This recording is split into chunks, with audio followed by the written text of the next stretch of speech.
a shadow passes over the whole globe as a novel virus moves its way through the masses. The virus does not discriminate, but its effects are felt most sharply by those with fewer resources and in precarious circumstances, whether in close living quarters, without access to health care, or they've been given the title of essential worker with little more compensation than a survival wage. As the masses of the social order hunkered down in March, the streets emptied, the gas prices lowered, products were swept off the shelves for no good reason, and shops closed until further notice. And those other than humans crawled out from their dwellings. The raccoons, the frogs, squirrels, deer, stray dogs, and birds entered into the Anthropocene. Nature was healing. Man, this place is usually bustling. What's going on out there? I don't know, but the bipeds really seem to have quieted down.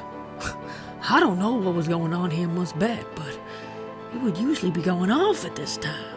Crowds of those noisy humans, and now they've all just vanished. Hey, you! Me? Yeah, you! What's going on? Where did all the people go? I don't know how many times I have to explain a pandemic to the animals.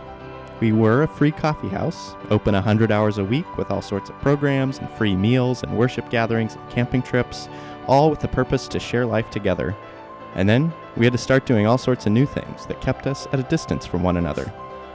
Life together? More like life apart. Am I right? Right.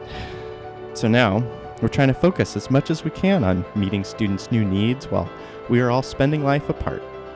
We still do free coffee, but now outside. And we have a room that students can check out for an hour or two at a time to have some privacy for online meetings of all sorts. Interviews, doctor's appointments, seeing a therapist, you name it. And instead of doing a meal inside with 200 people, we're having our lovely meal providers bring packages of food for people to take to their homes and share a meal together. And then we have a gathering in a park with everyone at a distance and eat together and sometimes play some trivia. We even had an unplugged open mic night outdoors where all sorts of people shared their talents with music and tap dancing and jokes, all those fun things. And our worship gathering we held online for a few months and just began hosting that outdoors too, at a distance, of course, and with none of those high-risk activities like singing.